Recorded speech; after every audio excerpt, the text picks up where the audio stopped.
বন্ধুসকল, বহুত দূৰত হাল বাই আছোঁ। আগতে এই মাটিডোখৰলৈ আহিবৰ কাৰণে বহুত কষ্ট হৈছিল।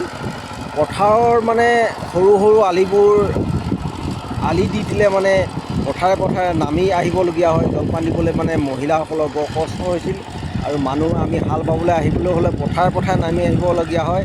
আলি আহিব নোৱাৰোঁ, কিয়নো আলিবিলাক সৰু সৰু আলি দি দিয়ে আৰু এনেধৰণে পথাৰে পথাৰে নামি আহিবলগীয়া হয়। আৰু ধান নিয়া দিনতো ইয়াৰ পৰা মানে এজন মানুহে ছভাৰ সাতভাৰ ইমানটোহে নিব পৰা হয়। কিন্তু এতিয়া আমাৰ গাঁও পঞ্চায়তৰ মানে নিতুমণি ফুকন বাইদেউ যেতিয়া সভানেত্ৰী আছিল, তেখেতে আমাৰ মানে পথাৰৰ মাজলৈ মানে সৰুকৈ এটা সৰু AC গাড়ী, বলেৰো পিকআপ এনেধৰণৰ গাড়ী আহিব পৰাকৈ এটা ৰাস্তা বনাইছে।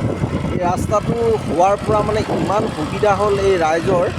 এতিয়া মানে এই ৰাস্তাটোৱেদি আহিব পাৰে আৰু সৰু বাইক দেখিছে, এইপিনে বাইকো লৈ আহিব পাৰে। মানে যিবিলাক চিগা আছে, মই চিগাখিনি দেখুৱাই আছোঁ আপোনাৰ ৰ'ব। এই মানে বাইক লৈ আহিব পৰা হয়। ধান কটাৰ দিনত এই AC গাড়ীয়ে মানে বলেৰো পিকআপে ধান নিব পৰা হয়।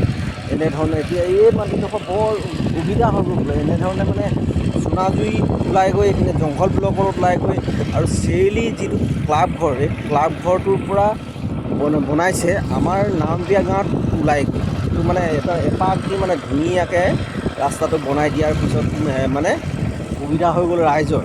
আৰু আপোনাক মানে এই ভিডিঅ'টোৰ জৰিয়তে বহুত ধন্যবাদ জনাইছোঁ। আৰু এটা অনুৰোধ জনাইছোঁ আপোনাক, এই যিবিলাক এই চিগাবিলাকত যদি আপুনি পাৰে আপোনাৰ ফাণ্ডৰ পৰা সৰু পুল এটা দিবলৈ চেষ্টা কৰিবচোন।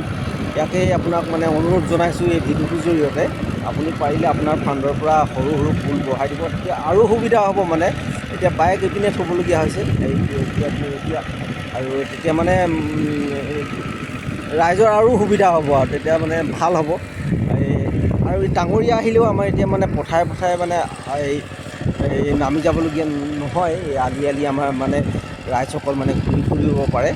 এইপিনে সোণাজুৰিত ওলাই যায়গৈ। সোণাজুৰিত আমাৰ ইয়াত আহিয়ে থাকে। আমি ডাঙৰীয়া খেদিবলৈ গ'লে আপোনালোকক মই ভিডিঅ' দিয়ে থাকোঁ। এইখিনিতে আমাৰ ওচৰতে পায়হি। আমাৰ এইডোখৰ যোৱা বছৰ এইপিনে মাজেদি গ'লগৈ। এইডোখৰ ভাইটিয়ে খেতি কৰে, এইপিনে মাজেদি গ'ল। কিন্তু খোৱাখুই নকৰিলে, মাজে গ'লহে। সেই ইফালৰ মানুহঘৰৰ ধানখিনি খালে, কিন্তু ভাইটি ভাগৰ মানে এইডোখৰ মাজে গ'ল। এতিয়া মই নিজৰ মাটিত হাল বাই থকা নাই, ভাইটি ভাগৰহে বাইছোঁ। তেখেতে মানে আধি খেতি কৰিবলৈ লৈছে, আধি মাটি মানে হালটো বাইছে। আৰু মোৰ মানে তেল নাইকিয়া হৈছিলে, তেল অলপ দিবলৈ আহিলে। আৰু আমাৰ ইয়াততো তেল পাবলৈ নাই, যিহেতু গিলানত তেলটো নিদিয়ে। মৰিয়নিত মানে এতিয়া আমি এটা নিউজ বনাইছিলোঁ, আপোনালোকে নিউজটো পাইছিলে চাগে।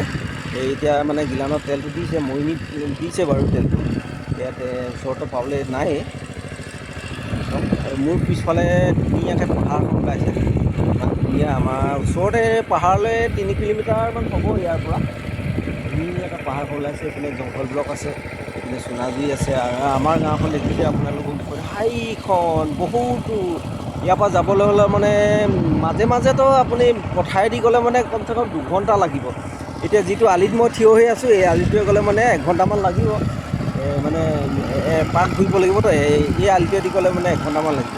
যদি মই পথাৰে নিওঁ গাড়ীখন, তেতিয়াহ'লে মোৰ 2 ঘণ্টামান লাগিব। আৰু সৰু আলিবিলাকতো ভেটি যাব লাগিব। আজিকালি পানীটো খুলি দিলেতো মোক মাৰিব নহ'লে। সেইকাৰণে মই আলিয়ে যাম। 1 ঘণ্টামানত মই পাই যামগৈ।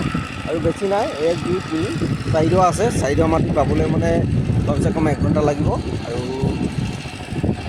1 ঘণ্টাৰ পিছতে মই ঘৰলৈ যাম। আৰু পৰৱৰ্তী এটা ভিডিঅ'ত লগ পোৱাৰ প্ৰতিশ্ৰুতিৰে আজিলৈ বিদায় লৈছোঁ। ধন্যবাদ।